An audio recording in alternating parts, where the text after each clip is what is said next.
안녕하십니까. 요한계시록에 대해서 함께 나누고 있는데요. 지난 시간까지 7 나팔까지 우리가 함께 나누어 보았습니다. 오늘은 함께 7 대접에 대해서 함께 배워보도록 하시겠습니다. 자, 우리가 지난 시간에 배웠던 말씀 좀 잠깐 정리하고 오늘 본문 들어가도록 하겠습니다. 자, 우리가 환란은 크게 세 부분으로 나눌 수 있다고 말씀을 드렸는데요. 첫 번째는 7 봉인, 두 번째는 7 나팔, 세 번째 7 대접 시대라고 말씀을 드렸습니다. 그래서 7 봉인 시대는 환란이 있기 전에 징조기, 그리고 7 나팔은 대환란, 그리고 7 대접은 하나님의 진노의 심판이라고 말씀을 드렸죠. 그래서 징조기가 있는 이유가 뭐냐? 성도를 깨우기 위한 시간이고, 대환란이 있는 이유는 뭐냐? 이제 남은 자들을 깨우고 그들을 구원하기 위한 시간이라고 말씀을 드렸죠. 그렇다면 이 7 대접의 심판은 뭐냐? 이제 하나님의 성도와 남은 자들이 다 구원함을 얻은 후에 이제 하나님을 대적하는 무리들, 그러니까 불신자들과 짐승과 거짓 선지자, 심지어 사탄까지를 완전히 심판해 버리시는 심판의 기간이라고 보시면 될 것 같습니다. 자, 그래서 우리가 7 봉인에서 눈여겨볼 부분이 6째 인을 뗄 때라고 그랬죠. 6째 인을 뗄 때 하나님께서 그의 성도들을 구원하시고 이제 그 14만 4천 남은 자들에게 인을 치시는 장면이 나오고요. 7 나팔에서는 7번째 나팔 불 때를 눈여겨봐야 될 것이 이제 하나님께서 남은 자들을 구원하시고 그리스도가 그들과 함께 시온산에 서는 장면이 있다라고 말씀을 드렸습니다. 그리고 7 대접 이 시기에는 마지막 7째 대접을 좀 눈여겨봐야 될 것이 그때 이제 음녀와 큰성 바벨론 그리고 짐승과 거짓 선지자 사단의 멸망이 이 마지막에 기록이 되었기 때문에 우리가 좀 눈여겨볼 필요가 있을 것 같습니다. 자, 그러면 오늘 우리가 함께 이제 7 대접의 심판에 대해서 배워보시게 될 텐데 이 7 대접의 심판은 말씀 그대로요 하나님의 진노의 심판입니다. 그러니까 이 시기에는 성도라고는 한 명도 남아있지 않고 구원받을 자들은 다 구원을 받은 후의 상황이라는 것이죠. 그래서 이때는 어떤 구원을 목적으로 한다거나 누구를 살리려고 하는 목적이 아니라 말 그대로 하나님의 진노, 그 진노에 대한 대가를 그들이 치르게 되는 것입니다. 자, 먼저는 첫 번째 이제 나팔이 첫 번째 대접이 부어질 때 짐승의 표와 그 우상에게 절한 자들에게 악한 종기와 독종이 일어납니다. 그리고 두 번째 대접이 이제 바다에 부어지게 되는데 그 바다에 부어질 때 이 바다가 피같이 되면서 바다 생물들이 다 죽게 돼요. 그리고 셋째 대접이 부어질 때는 이제 물 근원에 부으니까 그 물이 다 한꺼번에 피가 돼버립니다. 네 번째 대접 때에는 해에다가 그 대접을 쏟았더니 이 해가 권세를 받아서 불로써 사람들을 태워주게 해요. 그리고 다섯 번째 대접이 부어질 때는 짐승이 있는 그 짐승의 왕좌에다가 부었더니 이 짐승이 다스리는 세상이 어두워져 버립니다. 그러면서 그들에게 아픈 것과 종기들이 막 일어나기 시작해요. 그런데 넷째 대접과 다섯째 대접에 좀 특이한 것이 뭐냐? 이들이 그런 고통과 아픔을 경험하면서도 오히려 하나님 앞에 회개하고 돌아온다기보다는 오히려 하나님을 비방하고 더 하나님을 욕하고 대적하는 일들이 일어난다는 것입니다. 그러니까 진짜 이 7 대접 심판기에는요 정말 하나님을 대적하는 철저한 불신자들 또 철저한 하나님의 어떤 불신의 영에 붙들린 자들만 남아서 이 심판을 받는다고 보시면 되는 겁니다. 그 다음에 6째 대접이요 이제 부어지는데 어디에 부어집니까? 큰 강 유브라데에 부어지는데 이 큰 강 유브라데에 이제 물이 싹 말라버립니다. 그러면서 땅으로부터 뭐가 나오냐면은 개구리같이 생긴 더러운 영들이 나오는데 그 영들이 용과 짐승과 거짓 선지자 입으로 들어가요. 그랬더니 그 영이 뭐라고 되어 있냐면 귀신의 영이다. 그 귀신들이 용과 짐승과 거짓 선지자 입에 들어가서 그들이 무슨 일을 하느냐? 세상 임금들을 다 불러 모아요. 그래서 그 임금들을 불러 모아놓고 마지막으로 어린 양과 그의 군사, 그의 군대와 함께 싸울 준비를 하게 되는데 그 싸울 준비를 하게 되는 장소가 아마겟돈이라고 성경은 말하고 있습니다. 그리고 마지막 7번째 대접이 이제 공중에 부어지는데 공중에 부어질 때 하늘로서 음성이 들리기를 되었다 한단 말이죠. 그 음성이 딱 들리면서 하늘로서 번개와 음성과 우레소리와 또 땅에서는 지진이 일어나는데 이 지진은 창세 이후로 심지어는 이 7 봉인 시대 나팔 시대에도 없었던 그런 지진이 엄청난 지진이 일어나서 그 지진으로 인해서 큰 성 바벨론이 세 조각 나버리고 땅에 있는 성들이 다 흔들리고 무너지는 일들이 그때 일어납니다. 심지어는 우박이 떨어지는데 하늘에서 30kg, 이 알 하나가 30kg 무게가 되는 그런 우박들이 하늘로서 막 쏟아 부어지는 것이죠. 그러니까 정말 말 그대로 하나님의 진노의 심판이라고 볼 수 있습니다.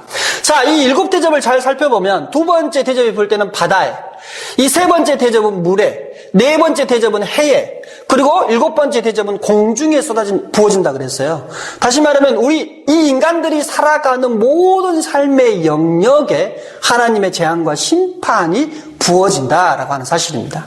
자, 그런데 여기서 7번째 대접이 부어지고 난 후에 이제 17장과 18장에 음녀와 바벨론 성의 멸망에 대해서 기록을 하고 있어요. 자, 이 음녀와 바벨론 성에 대해서 조금 더 나눠보겠습니다. 이 음녀는 보니까 짐승을 타고 있대요. 우리가 짐승 어디에서 배웠습니까? 7나팔에서 배우지 않았습니까? 7나팔에서 보면은 이 짐승이 등장을 하는데 그 짐승이 10뿔이 있고 7머리가 있다 그랬죠.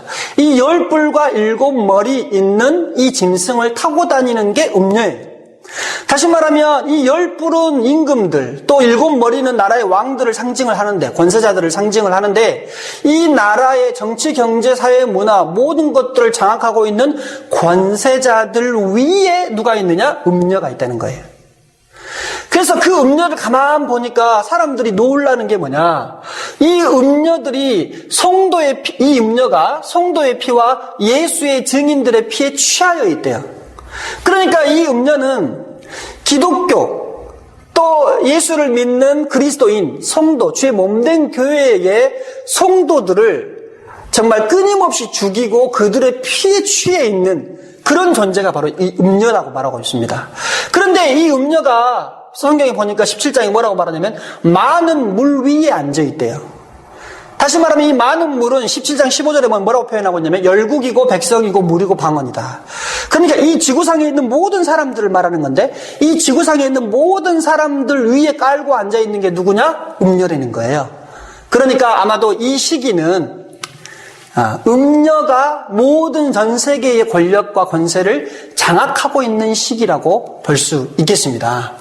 그래서 이 음녀가 어떤 일을 하느냐? 땅의 임금들과 음행을 해요. 음행을. 그러면서 포도주로 말미암아 온 세상을 취하게 만들어버리는. 그러니까 이 때에는요, 여러분 생각해 보세요. 이 때에는 하나님도 없고 성도도 없고 교회도 없는 시기예요. 그러니까 쉽게 말하면 완전히 마귀 세상인 거죠. 사단의 세상이고 마귀의 세상입니다. 이 세상에 이제 완전히 세상을 취하고 흔들어버리는 그런 일을 하는 것이 바로 이 음녀라고 할 수 있겠습니다. 자, 근데 이 음녀가 아까 누구 위에 타 있다고요? 짐승 위에 타 있다 그랬어요.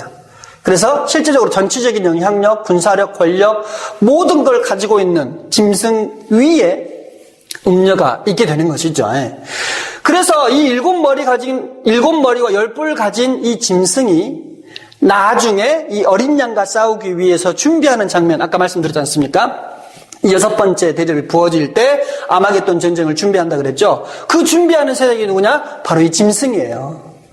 그런데 참 특이한 사실은요, 이 음녀가 짐승 위에 타고 있었잖아요. 그러니까 짐승이 음녀 밑에 있고 실제로 영향력과 권세는 음녀가 가지고 있는데 나중에 이 짐승들이 음녀를 미워합니다.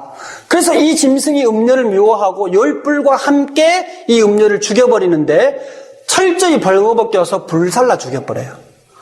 그러니까 이 음녀의 멸망은 어떻게 돼버리는 것이냐? 하나님이 직접 손대지 않고 이 짐승에 의해서 죽임을 당하는 일이 벌어지게 됩니다.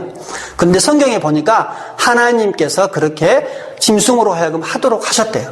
그러니까 이 짐승은 자기들 생각에는 어떤 자기들이 독자적으로 영향력을 발휘하는 것 같지만 실제적으로 성경적으로 보면은 그들도 하나님의 손 안에 있다는 거죠.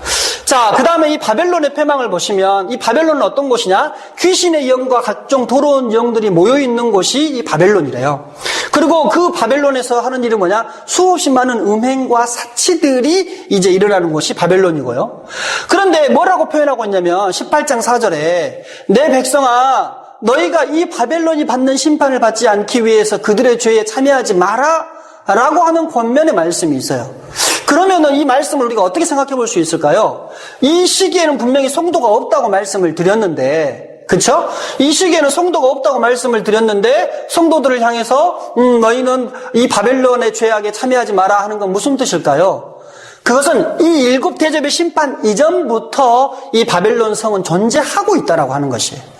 그러니까 저와 여러분이 살고 있는 지금 이 시대가 이미 큰 성 바벨론이 영향력을 발휘하고 있는 시대라고 볼 수도 있는 것이죠. 그리고 또한 믿는 성도들 가운데 이 바벨론의 죄악에 참여하는 이들이 있을 수 있다는 거예요. 그러므로 너희는 큰 성 바벨론이 받을 이 심판에 함께 참여한 자 되지 않기 위해서 너희는 그들이 짓는 죄에 함께 참여하지 마라 하는 권면의 말씀이 18장 4절에 있는 것입니다. 또 이 큰 성 바벨론이요, 이제 무너지는데, 하나님의 심판으로 무너지는데, 그 무너지는데 걸리는 시간을 재보니까 그 시간이 얼마라고 표현되어 있냐면 1시간에 무너진대요.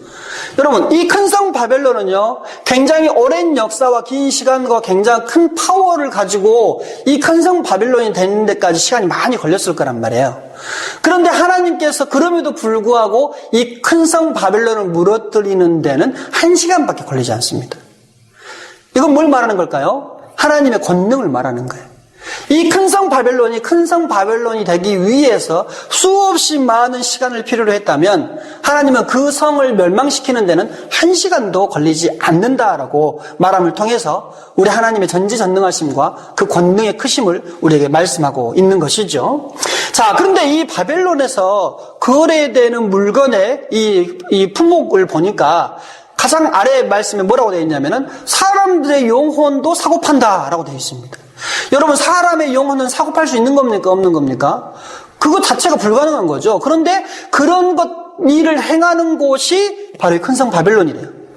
여러분, 가끔 이렇게 이렇게 영상들 보면 사단에게 자기 영혼을 판 사람들에 대한 이야기가 나오지 않습니까? 이게 참 들어도 참 얼토당토 않는 그런 말씀들이죠. 그런데 성경에 보면 그런 자들이 있다라고 말하고 그 일의 주체가 누구냐? 바로 이 큰 성 바벨론이다라고 말하고 있습니다. 자, 이 바벨론 성이 패망하고 나니까 선지자와 성도와 죽임을 당한 자들의 피가 그 성 중에서 발견되었더라라고 말을 해요. 이 말은 무슨 말이죠? 이 큰 성 바벨론의 존재는요, 우리 기독교에는 굉장히 위협적입니다.